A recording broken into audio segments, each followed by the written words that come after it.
Hi, this is Dr. Kirk Nicholas, Superintendent of Lammersville Unified School District. Today's episode 4 of our summer series of vignettes. In the first piece of this vignette, I'm going to talk about the budget and budget update progress. So there's good news from this week. The state legislature passed a budget that included within it similar provisions from the governor's January proposal, and most importantly, a 2.31% cost of living adjustment, or COLA, increase. That's very good news for our district. Now what happens is the governor and the legislature have to negotiate to get to a settlement that will ultimately prove to be the budget. So where we stand right now is the governors may revise with a 10% cut and the state legislature's budget of a 2.31% increase. Word on the street is that negotiations are going well and that we should hear about the budget soon.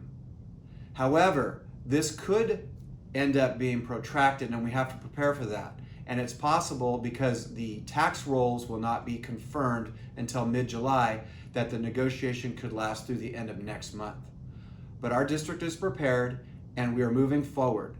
One important note is that no matter what the results are of the negotiation, on June 30th, we have to submit to the county our budget, and that budget has to be based on the governors may revise, and that will be an austerity budget.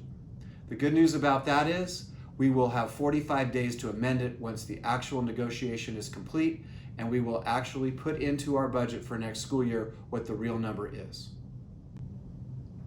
The second topic today has to do with last week's survey. And the first thing I'd like to say on behalf of myself and our Board of Trustees is thank you. What a tremendous response we received. We have 3,800 families and we had 1,900 responses. For a survey, that is an astronomical number, and we want to thank everybody's participation. But what it also told us is we need more information. A second study by SchoolSite is going out next week, and that study is going to focus in on specific models to apply to school next year. And in those models, there are 3 for consideration. 1, in person and what school will look like next year. 2, a hybrid model, and there are multiple variations of this. And 3, our distance learning model, which we're calling the Lammersville Virtual Learning Academy, or LVLA. We're excited to get your information for that because that will help us plan. But we also want to say that we did hear some feedback on some issues with the platform, so we're going to use a new survey platform, which should make things less cumbersome and provide information the district needs. My final topic today has to do with guidelines that have been coming down the pike from experts throughout the state and country, but most importantly is the guidelines that came this week from the San Joaquin County Office of Education in partnership with San Joaquin County Public Health.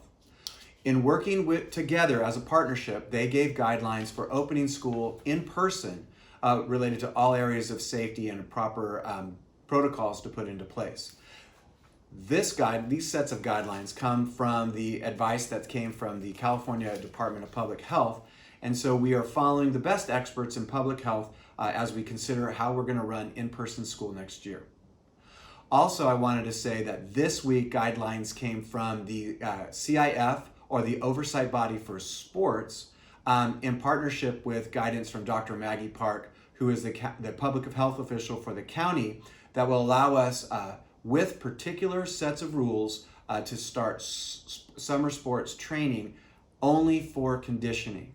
So slowly but surely, guidelines are coming that gives us the direction for how we can slowly roll out a safe summer and plan for in-person schooling for families who choose to take advantage of that. And finally, I wanted to say that with this 4th episode of Vignette and all these updates, we do have video clips and information attached to it that came from the board meeting and other sources of information if you would like to get further details to what I've overviewed today. Thank you and have a nice weekend.